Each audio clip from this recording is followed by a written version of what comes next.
Hello my beloved glue sniffers. It's been a while since I posted my last video, but finally I'm back and I'm going to build with you... Oh shit.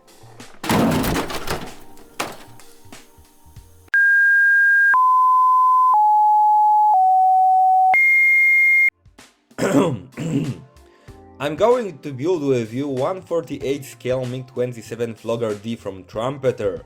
By the way, I'm really impressed by the Panzer box. This kit's number is 05802.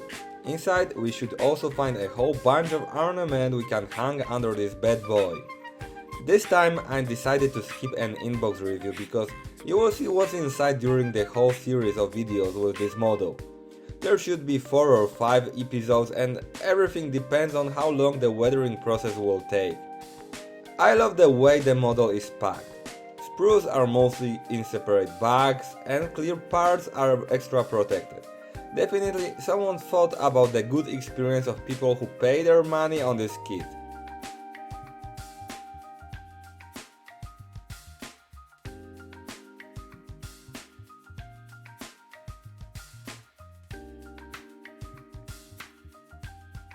Trumpeter grants us also with photo edge parts for speed brakes, harness and some external parts, which is a very nice touch.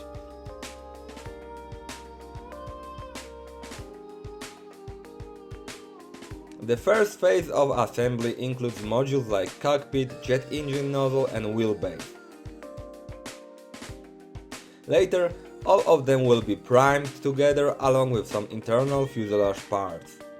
The more parts we assemble now for painting, the less we'll be using an airbrush because all these parts will be painted at once. Yeah, I know I should be prepared before sanding the intake seam line with a better sanding stick. It looks a bit doubtfully. For priming, I use mostly Mr. Surfacer 1500. It's a lacquer based primer that kills with its smell, but it's very durable and reliable. This thing levels perfectly on any kind of surface. Some of you may ask, what is the purpose of priming parts that mostly won't be exposed much? Well, it doesn't cost much effort to do this, and I'm sure there will be no surprises in case of poor paint grip. So why not? Of course, everything depends on personal preferences.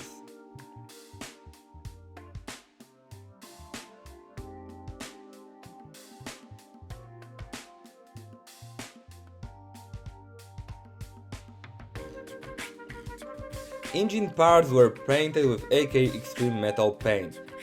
I will tell you more about this model's engine in the next episode because it's a different story.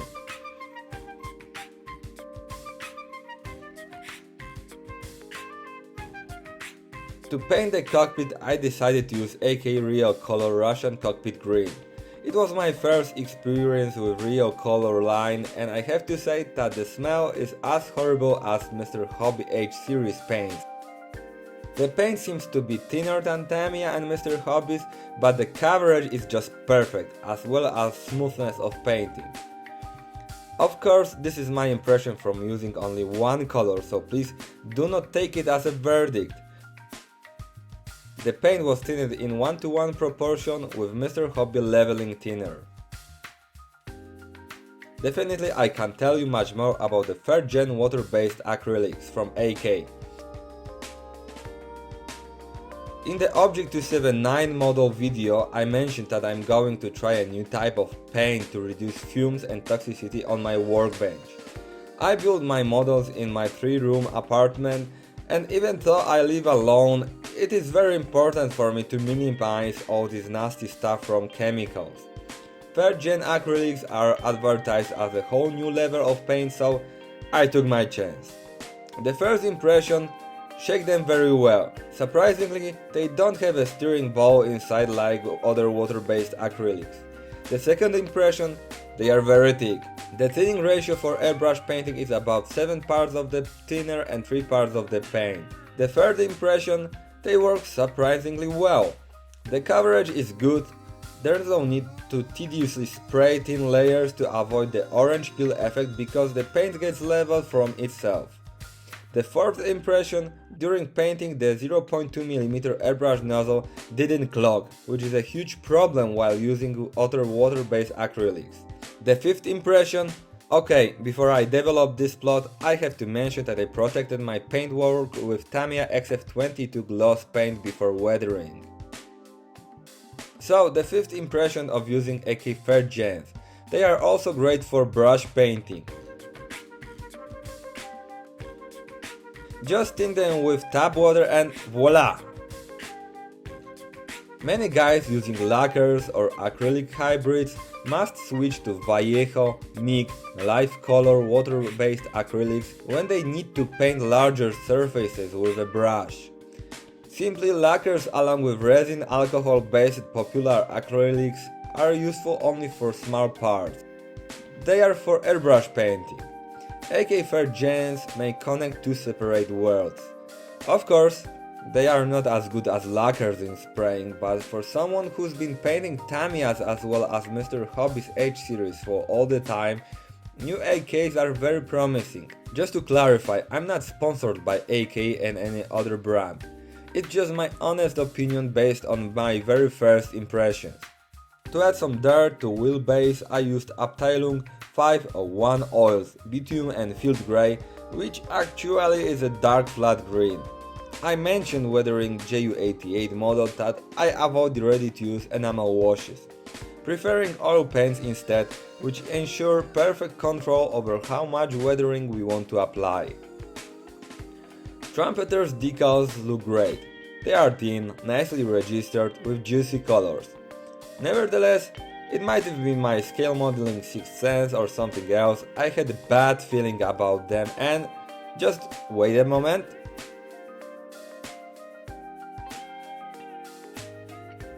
Yes, they don't want to stick the surface, just like that. Yeah, even if you use micro set. They seem to be without glue under the film. It requires some acrobatics with quick application of microsol to wrap them around the surface. I know it looks strange, like some noob applying decals for the first time. But you know, putting decals on irregular concave and raised elements mean worse sticking, but I had bad impression. There's simply no glue underneath.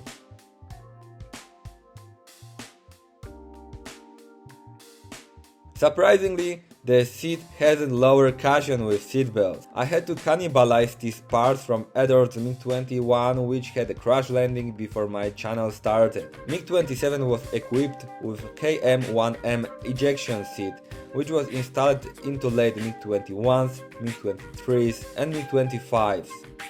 Before painting a photo edge harness, I primed all metal parts with Mr. Metal Primer. Thanks to this, an acrylic paint sticks the surface much better. Otherwise, these paints would have to be painted in several instead of one layers, and the paint's grip would be weak. The seat has another inaccuracy. Trumpeter suggests us to use only one PE part, which is only a half of the upper harness. We should use parts number 61.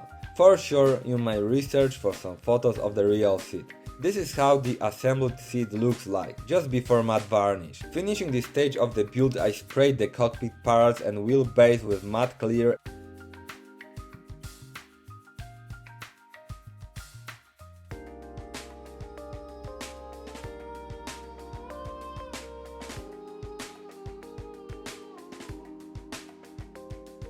Now the moment of truth. Let's see how the model fits. The fuselage halves go together so-so. I mean, there's no tragedy. In couple of places we need a brute force to fit parts together. We should also forget about seamless connection points like in Tamiya. What's more, the cockpit's rear wall is about 1 mm too small. It's not a big problem because these cavities will be filled later with an epoxy putty.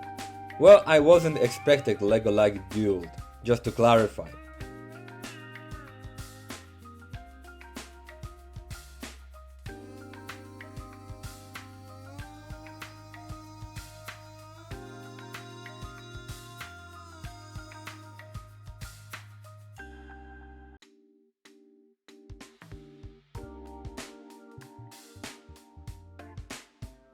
Mig-27 along with its interceptor brother Mig-23 were aircraft with changeable wings geometry. Trumpeter allows us to build wings as moving elements. To do this, you need only 2 pairs of hands. Actually, this is so difficult to assemble these parts without swearing like a trooper and struggling with them. You can avoid this having 4 hands or asking someone in your house for support.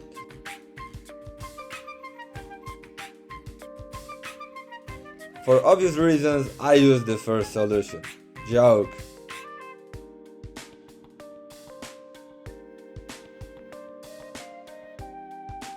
The instruction doesn't say anything about the nose weight, but I decided not to risk.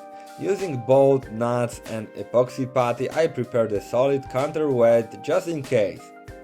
I highly recommend to do the same if you will be building this kit. If you've already done it, then please let me know if my caution was justified.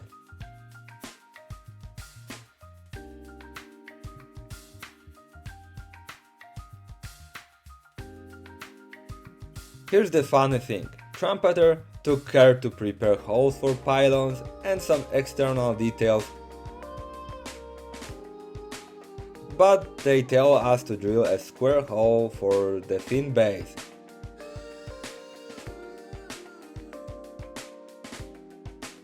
As the main assembly goes forward, I have to say that some parts fit together very well.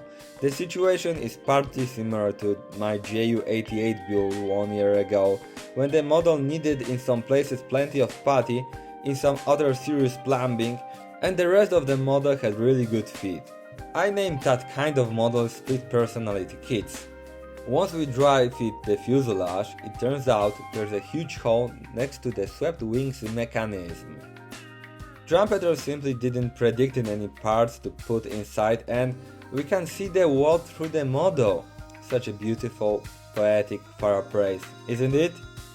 The only thing we must care with this stage is not to complicate further steps of the assembly, putting our improvised structure in places where the fit would suffer. The biggest inspiration to build this aircraft was one of episodes on YouTube channel Paper Skies, where the author tells the story of Mig-27 by the scope of issues with its tremendous gun. Literally, this plane could shoot down himself. The story shows how mindless political reasons and lack of sense of reality wasted the potential of this very underrated machine that used to be the first Soviet aircraft capable to use successfully high-tech weapon. Some of you may also be interested where the title of this episode, Crocodile Gena, came from. It was one of nicknames of this plane along with balcony or platypus. You will find why, the link to the channel is in the video's description. According to the Pareto's rule, 20% of actions bring 80% of the result, and 80% of actions are responsible for 20% of effect. And this is one of our 20%, the main body assembly. The fit is so-so and the model requires filling in dozen of places.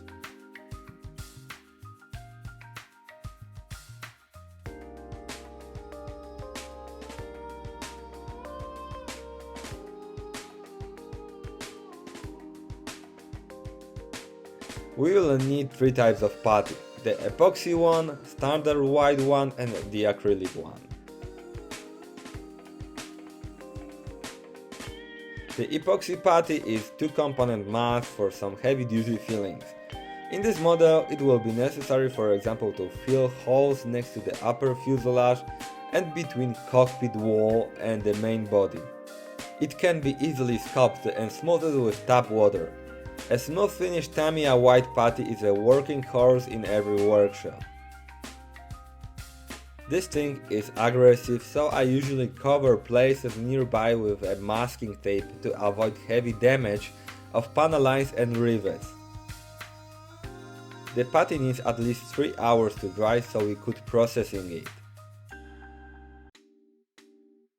Then I carefully sand it down with wet sanding paper that reduces the amount of nasty dust.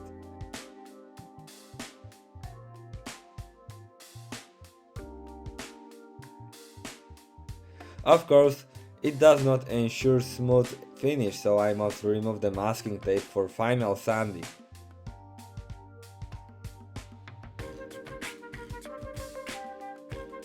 This is inevitable, but most of the job has already been done, along with saving surface details. Even if we damage them, it is much easier to fix it than scribing from basics.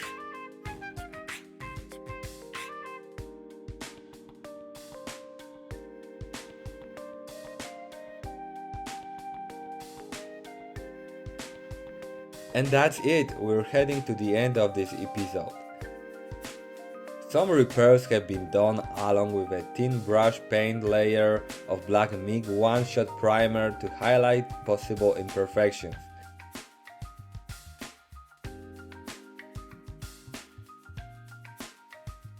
Soon I will upload the next episode, in which we will finish the assembly and prepare the model for painting. Do not forget to subscribe to my channel and hit the bell icon next to the subscription button. It will prevent you from missing the next part because you will be gently alerted by YouTube once I share it. Thank you for watching, have a great time with your models, and may the good fitting be with you.